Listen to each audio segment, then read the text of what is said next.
The brutality of loss of water is well known. In certain families, their brutality often stretch from generation to generation. Please permit me to peruse Genevieve's message. Guru, I am 50 years old and still single. I have 3 children with 3 different men. They abandoned me with the kids and accused me of inflicting them with poverty. In my dream, I often see myself surrounded by 4 large pythons.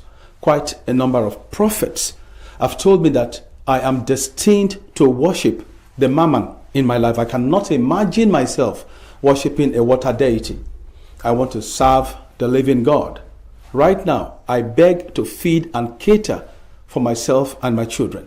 Men use and dump me for no reason whatsoever. Touching, positively touching.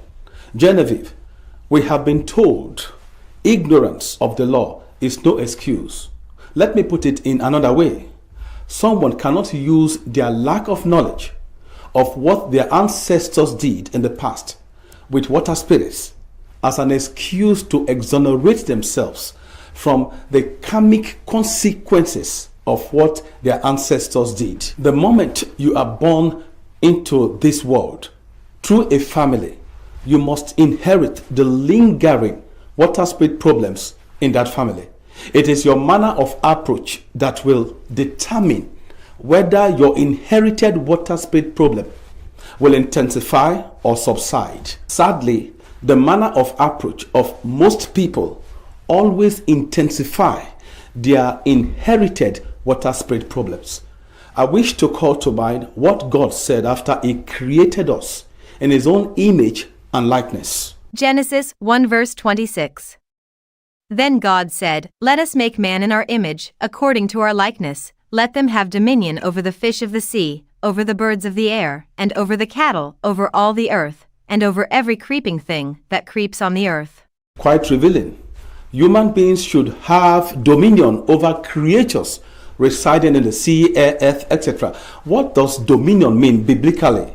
To be in charge of something or to rule over something. Now, let me put this biblical passage in a spiritual context. Human beings have the divine mandate to rule over all lower existences than themselves. From the divine scheme of things, water spirits are beneath us. But that does not mean I am encouraging you to disparage them simply because they are beneath us. Of a truth, I tell you, the kings and queens and the lowest types of laws of water are well aware of what I am telling you. Water spirits honor and adore human beings as a god. That's why majority of them crave to associate with human beings on planet Earth. Laws of water are drawn by a mysterious instinct to be around human beings. Genevieve, I have said it once, this is twice. Water spirits are beneath us. But woe to any human being who amalgamates himself or herself with laws of water in course of seeking for spiritual assistance or advice from them. Most of our ancestors bound themselves and their unborn generations to these lower spiritual beings known as Mami Wata. Of a truth, I tell you, Genevieve, the moment you create a spiritual bond with a water spirit, it simply means you have condescended so low to the level of a water spirit. Of a truth, I tell you, most water spirits are endowed with animal instincts. That's the main reason why most water spirits derive immense pleasure in tormenting and turning the lives of unyielding human beings upside down. Water spirits, having bond with the ancestors of one's family, are ever ready to inflict poverty, bareness, near success syndrome, marriage difficulties, etc., as a means of forcing surviving family members to acknowledge them.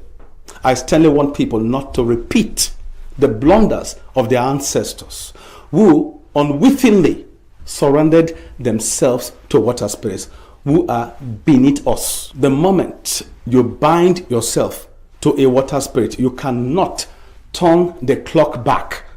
Most people fighting water spirits will die without achieving a lasting separation from them. When they are gone, the children they left behind will find themselves constantly battling with lots of water.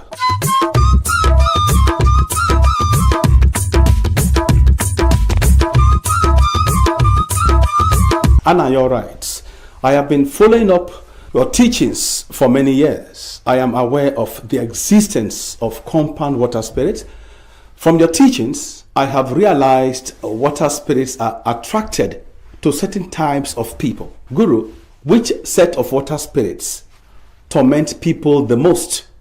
Is it compound water spirits or the ones attracted to certain types of human beings? 95% of water spirit related brutality emanate from compound water spirits. Retrospectively, they were eulogized and revered by most of our ancestors.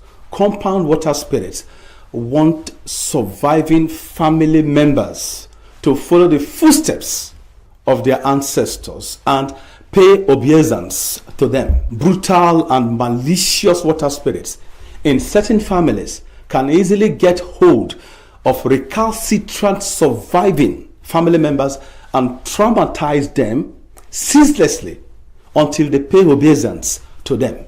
In contrast, water spirits attracted to certain types of human beings will not traumatize them. They will rather make their life better by boosting their magnetism. Of a truth, I tell you, water spirit attraction to certain individuals is genuine attraction and nothing else. Let's face it, life is all about sympathy and antipathy, attraction and repulsion, love and hate as human beings. For inexplicable reasons, we are attracted to certain people and we equally hate and avoid certain individuals. Also, you may have strong romantic feelings towards someone, but the person you cherish don't feel the same way.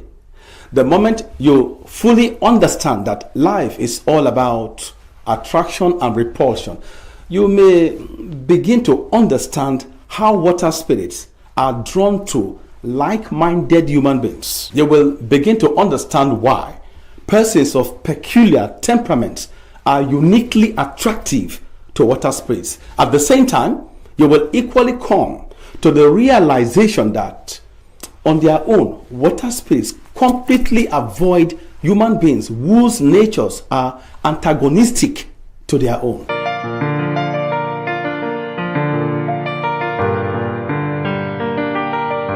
I will feel much better concluding this great lesson with a message from a miner living in Botswana. The miner's message gives credence to last week's lesson entitled Riches from Loss of Water.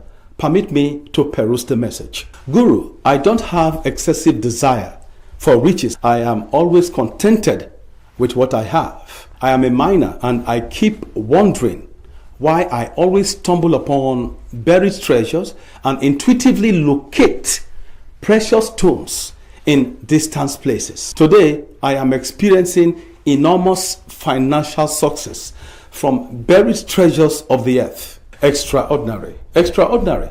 It keeps getting tons of money, which it never craved for. In contrast, most people craving for money don't get it. The elemental spirits of the earth, known as the gnomes, are in perfect control of all precious stones and all the buried treasures in the depths or surface of the earth. The gnomes are responsible for mining successes and tragedies all over the world.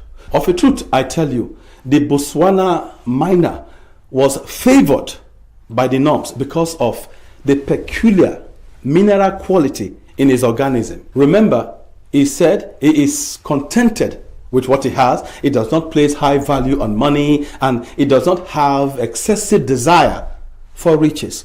Definitely, the gnomes will be attracted to the temperament of this miner. Majority of the gnomes are attracted to simple, plain, and truthful human beings. The norms, just like water spirits, will perish like animals if they don't associate with human beings on earth. Follow us on Instagram at Grow to Say, Twitter at Grow to Say, TikTok at Grow to Say, and YouTube, the Zios Pathfinder TV.